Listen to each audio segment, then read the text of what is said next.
الحمد لله نحمده ونستعينه ونستغفره ونؤمن به ونتوكل عليه ونعوذ بالله من شرور أنفسنا ومن سيئات أعمالنا من يهده الله فلا مضل له ومن يضلله فلا هادي له ونشهد أن لا إله إلا الله وحده لا شريك له ونشهد أن لا إله إلا الله وحده لا شريك له أرسله بالحق بشيرا ونذيرا وداعيا إلى الله بإذنه وسراجا منيرا أما بعد فأعوذ بالله من الشيطان الرجيم بسم الله الرحمن الرحيم لئن شكرتم لأزيدنكم ولئن كفرتم إن عذابي لشديد وقال صاحب القرآن صلى الله عليه وسلم من يرد الله به خيرا يفقهه في الدين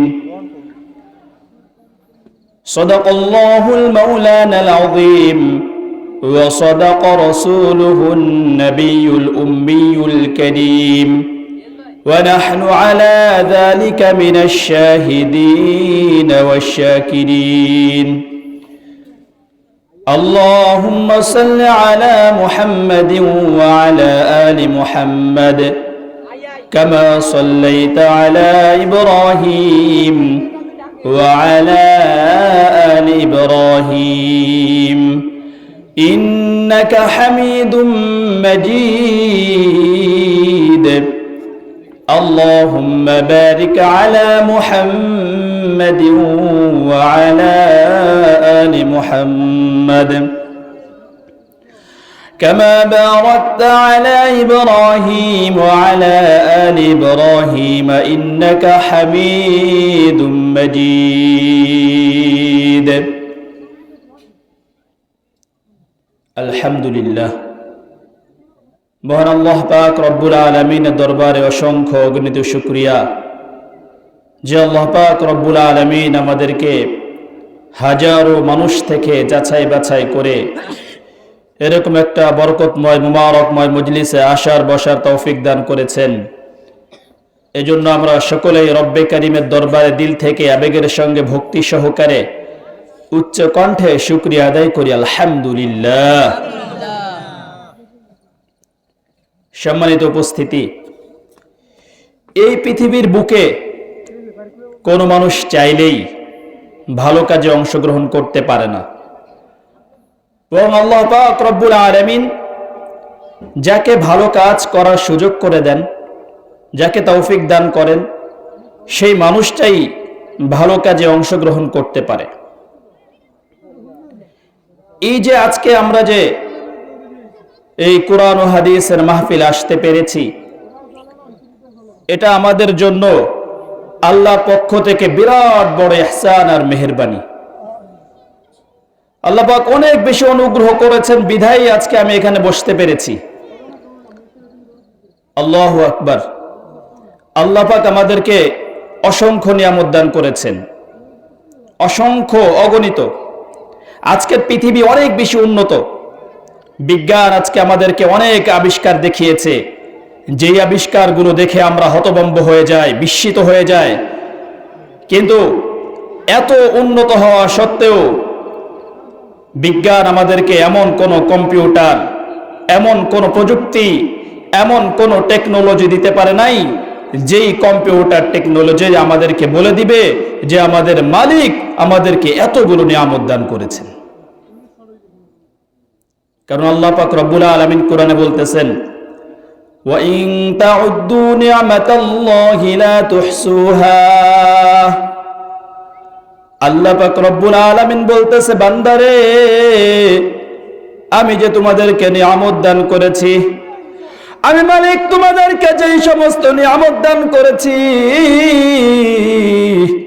এই নিয়ামতগুলো বান্দা তুমি যদি গুনতে শুরু কইরা দাও, ওয়া ইন তাউদ্দু নি'মাতাল্লাহি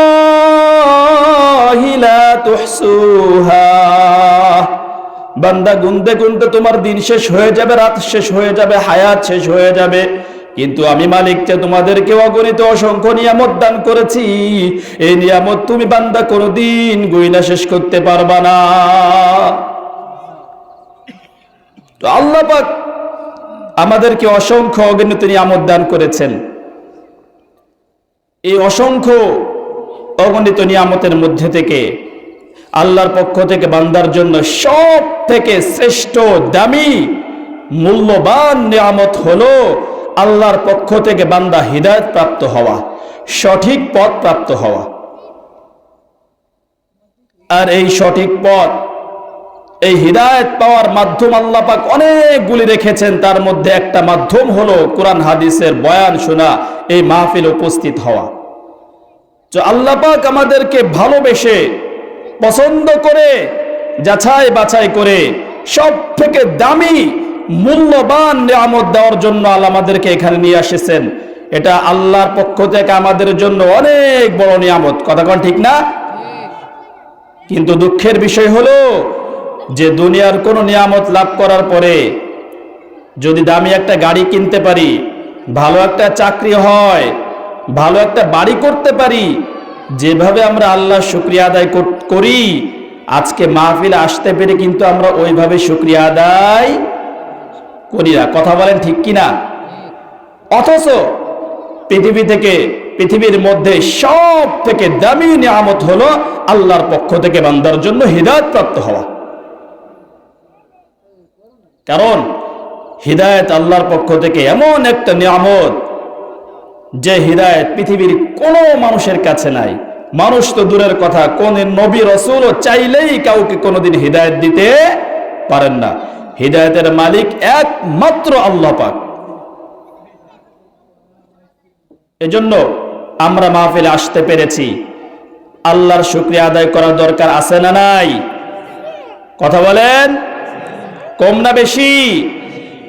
এজন্য ভাইরা আমার, অনেক বেশি আল্লাহর শুকরিয়া আদায় করতে হবে যে মালিক ভালোবেসে আমাকে এখানে নিয়ে এসেছেন। আল্লাহ পাক রব্বুল আলামিনের কোন নিয়ামতই আসলে ছোট না, সব নিয়ামতই আল্লাহ পাকের অনেক দামি, অনেক দামি। আল্লাহু আকবার। আল্লাহ যে আমাদেরকে অঙ্গ প্রত্যঙ্গ গুলো দান করেছেন, এই যে কত দামি, এই যে কত মূল্যবান, এর যে কি দাম, যার কাছে যেটা নাই সে মাত্র বুঝে যে আল্লাহর দেওয়া অঙ্গ প্রত্যঙ্গের কত মূল্য। কথা কোন ঠিক না? আল্লাহু আকবার। যার দুইটা চক্ষু নাই, সে বুঝতে পারে যে পৃথিবীতে চোখের কত দাম। এটা কিন্তু আপনারা বুঝবেন না। এই যে আল্লাহ পাক আমাকে পৃথিবী দেখার সুযোগ করে দেন নাই, পৃথিবীর আলো আমি দেখতে পাই না, আমি যেভাবে বুঝতে পারি, আমি যেভাবে অনুভব করতে পারি যে হা চোখের নিয়ামতের কত দাম, আপনারা কিন্তু ওইভাবে বুঝতে পারবেন না। আল্লাহু আকবার। দেখেন, আল্লাহ পাক যে আমাকে এরকম বানাইছেন, সেজন্য আমার কোনো আফসোস নাই, আমার কোনো আক্ষেপ নাই, আমার কোনো দুঃখ নাই, কষ্ট নাই। কারণ আল্লাহর হাবিব জনাবে মুহাম্মদুর রাসূলুল্লাহ সাল্লাল্লাহু আলাইহি ওয়াসাল্লাম বলছেন, আল্লাহ পাক রব্বুল আলামিন যার দুইটা প্রিয় বস্তু নিয়ে যান এবং তারপরে সে ধৈর্য ধারণ করে, আল্লাহ পাক কিয়ামতের ময়দানে তাকে জান্নাত দান করবেন। এর জন্য আমার কোনো আফসোস নাই। এই সামান্য কয়েকদিনের দুনিয়া যদি আমি না দেখতে পারি, আমার কোনো দুঃখ নাই। আল্লাহ পাক যদি এই চোখের বিনিময়ে আমাকে জান্নাত দান করেন, এটাই হলো আমার জীবনের সব থেকে বড় পাওয়া। শুধুমাত্র আপনাদেরকে বোঝাবার জন্য বলতেছি কথাগুলা। আল্লাহ পাক রব্বুল আলামিনের নিয়ামতের যে কত দাম, এইটা বোঝাবার জন্য শুধু আপনাদেরকে কথাগুলা বলতেছি। আল্লাহ পাক যে আমাকে এরকম বানাইছেন, এজন্য আমার কোনো দুঃখ নাই, আফসোস নাই। আল্লাহু আকবার। দেখেন, আল্লাহ পাক আমাকে দয়া করে হাফেজ মাওলানা বানাইছেন। আমরা যারা একসাথে পড়াশোনা করেছি, এমন অনেক ছাত্র আছে যার রেজাল্ট আমার থেকে অনেক বেশি নিচে। আলহামদুলিল্লাহ, তার থেকে আমার রেজাল্টটা ভালো। কিন্তু আমি যখন কোনো চাকরির জন্য অ্যাপ্লাই করি, আমি যখন কোথাও কোনো চাকরির জন্য যাই, তাহলে দেখা যায় তারা আমার এই অ্যাপ্লিকেশনকে, তারা আমার এই আবেদনকে তারা গ্রহণ করে না, শুধুমাত্র আমার চোখের দৃষ্টি না থাকার কারণে। এটা দুঃখ না, এটা শুধুমাত্র বুঝাইতেছে আপনাদেরকে যে আল্লাহর দেওয়া নিয়ামত যে কত দামি, এতটুকু বুঝাবার জন্য সব কথাগুলো আমি বলতেছি। আল্লাহু আকবার। দেখেন, আল্লাহ পাক আপনাকে দুইটা চক্ষু দান করেছেন। এই দুইটা চক্ষু দিয়ে আপনি আপনার মায়ের চেহারা দেখতেছেন, বাবার চেহারা দেখতেছেন, কলিজার টুকরা সন্তানের চেহারাও আপনি দেখতেছেন। কিন্তু আল্লাহ পাক আমাকে দেন নাই। কোনদিন মায়ের চেহারাটা কেমন দেখতে পারি নাই, কোনদিন বাবার চেহারাটা কেমন দেখতে পারি নাই, কোনদিন কলিজা টুকরা সন্তানটার চেহারাও কোনদিন দেখতে পাবো না। আল্লাহ পাক কি দামি নিয়ামত দিয়ে রাখছে আপনাকে, আপনি কল্পনাও করতে পারতেছেন না। আল্লাহু আকবার। এই যে আল্লাহ পাক আমাকে যে দৃষ্টি শক্তি দেন নাই, দৃষ্টিশক্তি আল্লাহ যে আমাকে দেন নাই, এই দৃষ্টিশক্তি যদি এখন আমি ফিরে পাইতে চাই, আর এটা ফিরে পাওয়ার জন্য পৃথিবীর যত বড় বড় চোখের ডাক্তার আছে, যত টেকনোলজি আছে, যত প্রযুক্তি আছে, সব যদি একত্রিত করি, আর দুনিয়ার যত সম্পদ আছে সব যদি একত্রিত করি, তারপরেও কোনোদিন আমার এই দৃষ্টিশক্তি ফিরে পাওয়া সম্ভব নয়। এই একটা দুনিয়া কেন, এরকম হাজার দুনিয়া যদি একত্রিত করি আর আল্লাহ যদি না দান করেন, তাহলে আমার দৃষ্টিশক্তি ফিরে পাওয়া কোনোদিন সম্ভব না। তার মানে কি বুঝলেন?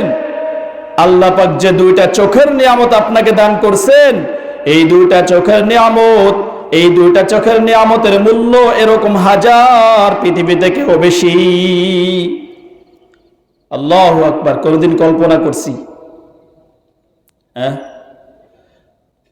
এই যে এখানে আমরা বসে আছি, কারো বয়স 20, 30, 40, 50, জন্ম থেকে নিয়ে এখনো পর্যন্ত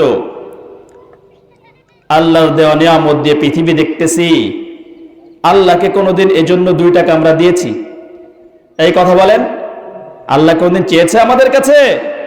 চান না। আল্লাহ বলছে, বান্দারে তোকে আমি খুব ভালোবাসি, মোহাব্বত করি, তোকে সব নিয়ামত ফিরিয়ে দিলাম, আমাকে 1 টাকাও দেওয়া লাগবে না বান্দা, তুমি শুধু আমার হুকুমগুলো মাইনে চলবা, আমার আদেশগুলো মেনে চলবা, আমার যেগুলো আমি নিষেধ করেছি সেইগুলা থেকে তুমি বেঁচে থাকবা, এটাই তোমার কাজ, এটাই তোমার কাজ। আল্লাহু আকবার। আল্লাহ চক্ষু দিলেন কি জন্য, আর আমরা কি করি? আল্লাহ পাক রব্বুল আলামিন চক্ষু দিয়েছেন, বান্দা আমি তোমাকে চক্ষু দিলাম, এই চক্ষু দিয়ে তুমি পৃথিবী ঘুরা ঘুরা আমার সৃষ্টিগুলো দেখা, আমি আল্লাহ পাক রব্বুল আলামিনের কথা তুমি বান্দা স্মরণ করবা। আমি আল্লাহ তোমাকে 2টা চক্ষু দান করলাম, এই 2টা চক্ষু দিয়া তুমি কোরআন তেলাওয়াত করবা, কোরআনের অর্থগুলো বুঝা তুমি তোমার জীবনটাকে সাজাইবা, আমি আল্লাহকে রাজি খুশি করবা। আমি তোমাকে 2টা চক্ষু দিলাম বান্দা, এই জন্যই দিলাম, এই চক্ষু দিয়া তুমি আমার হাবিবের হাদিসগুলো পড়বা। কিন্তু আজকে আমরা আল্লাহর এই নিয়ামতগুলো পাইয়া এই দামি মূল্যবান নিয়ামত দিয়ে হাজারো নাফরমানি করতেছি। ও যুবক, একটু চিন্তা করো যে আজকে তুমি তোমার এই চক্ষু দিয়া মোবাইলের মধ্যে কত রকম ছবি দেখতেছো, কত রকম ভিডিও দেখতেছো।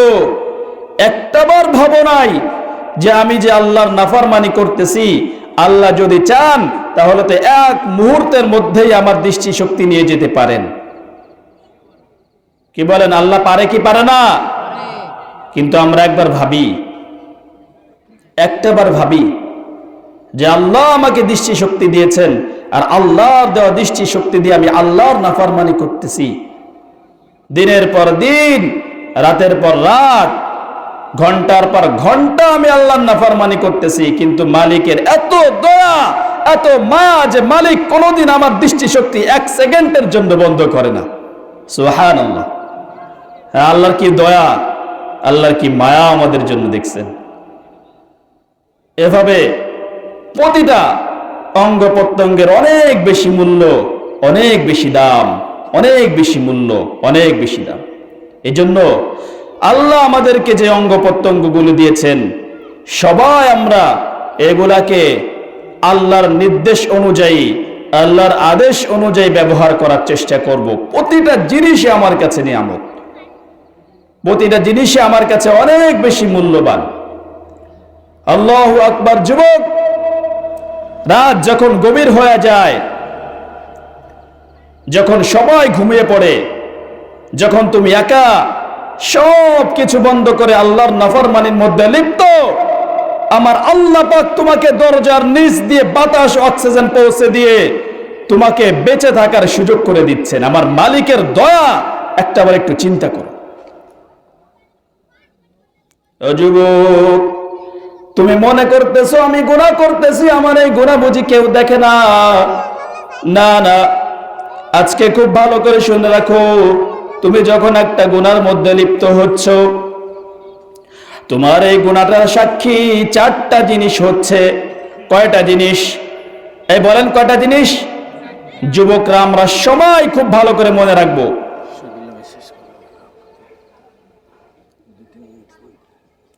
যখন আমি গুনাহ করতেছি তখন চারটা জিনিস আমার সাক্ষী হচ্ছে।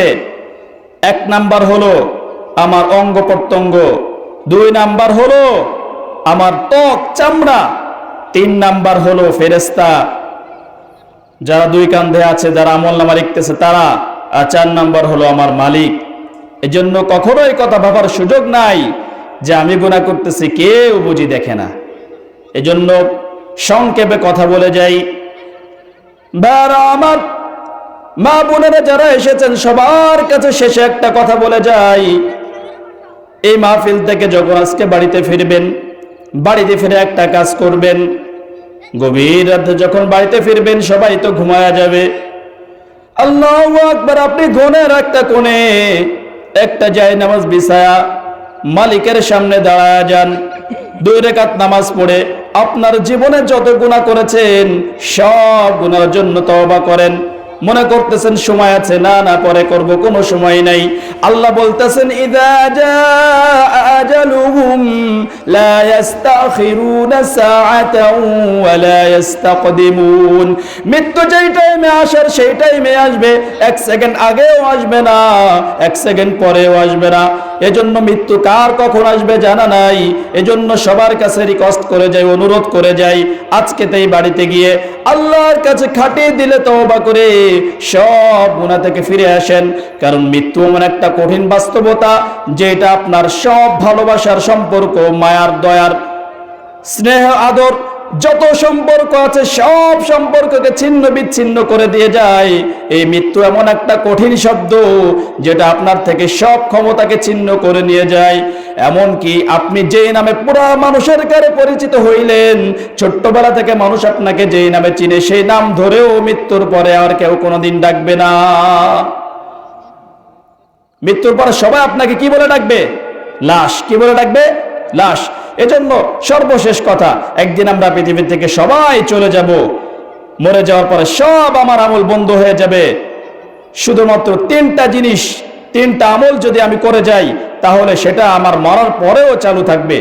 তার মধ্যে একটা শুধু বলি, সেটা হলো একটা নেককার সন্তান। এমন একটা সন্তান রাইখা যান যেই সন্তানটা আপনার মরার পরে জানাজাটা পড়াইতে পারে। আপনি যত বড় হুজুর আনেন, আপনার সন্তানটা আপনার লাশ রাইখা যখন আল্লাহু আকবার বলবে, তার চোখের পানি যে বের হবে, যত বড় হুজুর আনেন পিসা বানেন, ওরকম চোখের পানি কিন্তু বের হবে না। কথা কোন ঠিক না? এই জন্য এমন একটা সন্তান বানায় যান, এমন একটা সন্তান রাইখা যান যারা আপনি মারা যাওয়ার পরে আপনার জানাজা করাইতে পারে। আর সেই উদ্দেশ্য নেই আপনাদের এলাকার সন্তান মাওলানা মুফতি মোহাম্মদ সুলাইমান সাহেব, উনি এখানে একটা মাদ্রাসা করেছেন। সবার কাছে অনুরোধ থাকবে, আপনারা প্রত্যেকেই যাদের সন্তান বড় হয়ে গেছে, সুযোগ নাই, তারা তাদের একটা ছেলের সন্তান, একটা মেয়ের সন্তান, যাকেই হোক এরকম বানায় রাইখা যান, যাতে করে আপনি মারা যাওয়ার পরে তারা আপনার জানাজা করতে পারে। সময় খুব অল্প। আল্লাহ পাক রব্বুল আলামিন যে কথাগুলো বললাম, এই কথার উপর সর্বপ্রথম আমাকে এবং আপনাদেরকে আমল করা তৌফিক দান করেন। সকলে বলেন আমিন।